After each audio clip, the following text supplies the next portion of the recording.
Assalamualaikum warahmatullahi wabarakatuh. Sahabat pecinta Al-Quran semuanya, pada video kali ini kita akan mempelajari hukum bacaan idgham. Idgham artinya melebur. Idgham ini ada beberapa macam di dalam Al-Quran. Yang pertama, kalau dilihat dari segi alif lam, maka idgham itu ada yang bernama idgham syamsiyah. Jadi mesti dibaca lebur atau bergabung dia. Apa ciri-cirinya? Biasanya ada alif lam berjumpa dengan huruf yang bertasydid. Maka lamnya biasanya tidak berharokat karena telah idgham kepada huruf yang bertasydid. Dia telah bergabung kepada huruf yang bertasydid. Perhatikan contoh, di sini ada alif lam, lamnya tidak berharokat dan disusul oleh huruf dal yang bertasydid, maka lamnya sudah bergabung kepada huruf dal. Ad-din. Kemudian pembagian selanjutnya, idgham kalau dilihat dari segi nun sukun atau tanwin, tanwin ini fathatain, kasratain, dhammatain, maka terbagi menjadi dua. Yang pertama idgham bi gunnah, yang kedua idgham bila gunnah. Idgham bi gunnah dibaca dengan dengung. Kapan dibaca dengan dengung? Apabila ada nun sukun atau tanwin berjumpa dengan 4 huruf. Ya, waw, mim, nun. Perhatikan contoh di sini nun sukun berjumpa dengan ya, maka mesti dibaca idgham. Nun sukun ini mesti digabung kepada huruf ya dan mesti didengungkan. May yaqul. Perhatikan contoh berikutnya, ada tanwin berjumpa dengan ya, maka mesti dibaca idgham bi gunnah. Tanwin dilebur kepada huruf ya dan didengungkan. Khairan yarah. Idgham berikutnya idgham bila gunnah. Dia tidak dengung.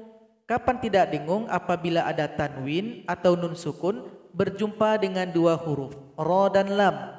Perhatikan contoh. Nun sukun berjumpa dengan ra, maka dibaca idgham bila gunnah. Nun sukun mesti dilebur kepada huruf ra tapi tidak dengung. Mirrahiq. Contoh berikutnya ada tanwin, dhammatain berjumpa dengan lam. Maka dhammatain ini mesti dilebur, digabung kepada huruf lam ini dan tidak boleh didengungkan. Syarrul lakum. Jadi tidak boleh dibaca min rahiq, enggak boleh. Mir rahiq. Enggak boleh syarrun lakum, tapi syarrul lakum. Berikutnya pembagian idgham selanjutnya, kalau dilihat dari segi mim sukun, maka idghamnya ada yang bernama idgham mimi atau idgham mutamathilain. Kapan terjadi? Apabila ada mim sukun berjumpa dengan mim. Perhatikan contoh, di sini ada mim sukun berjumpa dengan mim. Biasanya mim yang kedua ini bertasydid, maka mesti dilebur bacaannya. Mim sini digabung dengan yang kedua ini dan didengungkan. Fi qulubihim marad. Bihim, maka didengungkan dan dilebur. Pembagian selanjutnya, idgham kalau dilihat dari segi makhraj, artinya dipandang dari segi tempat keluar hurufnya maupun dipandang dari segi sifat, sesuatu yang melengket pada huruf tersebut, maka terbagi menjadi 3. Yang pertama idgham mutamathilain. Apa itu idgham mutamathilain? Itu huruf yang bertemu di mana kedua huruf tersebut sama makhraj, sama juga sifatnya. Biasanya hurufnya mirip-mirip.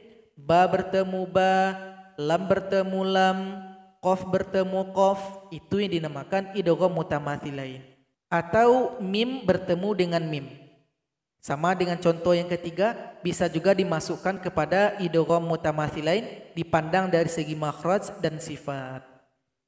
Jadi idgham mutamathilain di sini yang kita contohkan ba bertemu dengan ba.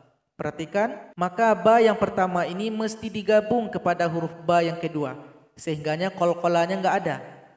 Idrib bi'asak. Idrib bi. Jadi langsung digabung dia, langsung diidghamkan.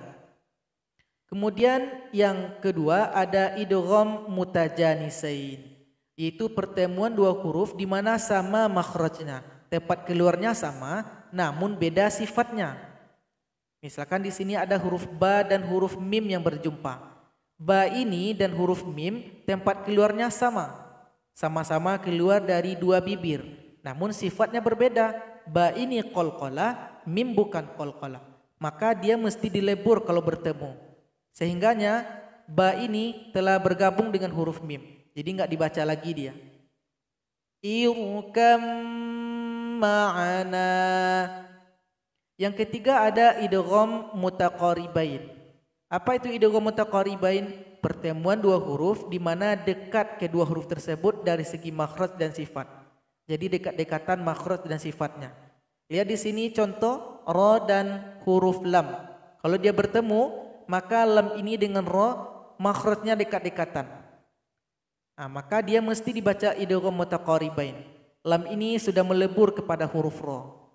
Wa qur rabbi. Salah kalau dibaca wa qul rabbi, enggak boleh wa qul. Jadi qaf ini langsung diloncatkan kepada huruf ra karena lam telah bergabung dengan ra di sini.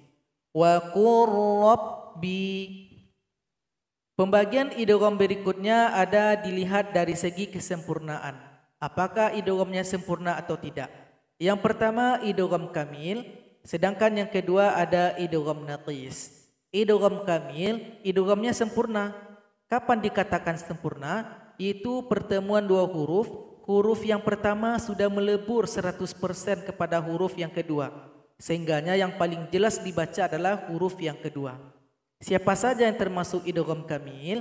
Di sini ada idgham syamsiyah. Contoh di sini lam sudah bergabung 100% kepada huruf dal. Sehingganya tidak dibaca lagi. Ad-din. Kemudian idgham bi gunnah, khusus dua huruf, mim dan nun saja.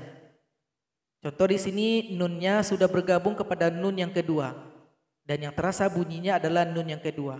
Anna tiyakum.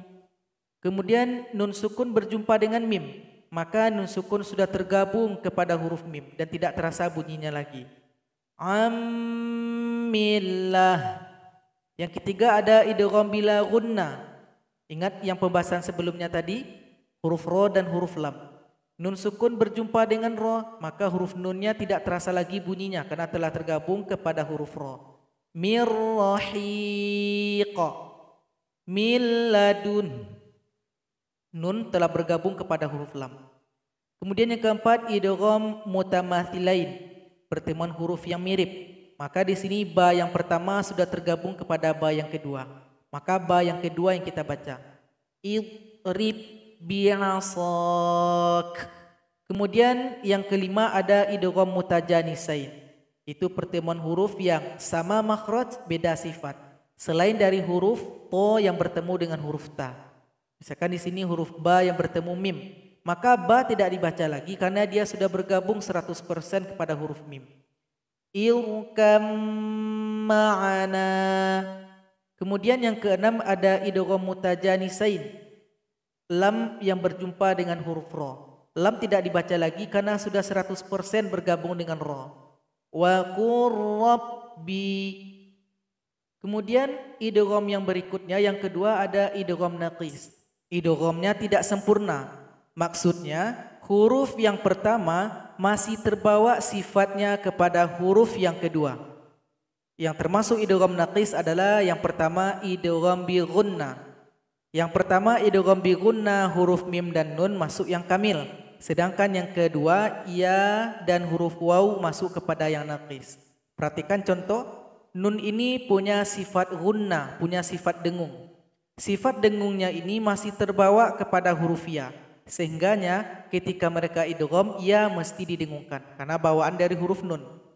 Miyaumin. Miyaumin. Kemudian di sini nun sukun berjumpa dengan waw. Sifat gunnah atau sifat dengung pada huruf nun terbawa kepada huruf waw. Sehingganya waw dengung. Miwal. Kemudian yang kedua ada idgham mutajanisain. Contohnya huruf to yang bertemu dengan huruf ta. Huruf to sifatnya ada itsbaq. Jadi sifat isbaqnya itu masih terbawa kepada huruf yang kedua, yaitu huruf ta. Jadi tidak boleh langsung dilewatkan, basatta, kurang tepat. Jadi baca dulu sifat isbaqnya baru dibaca huruf ta-nya. Basatta, basatta.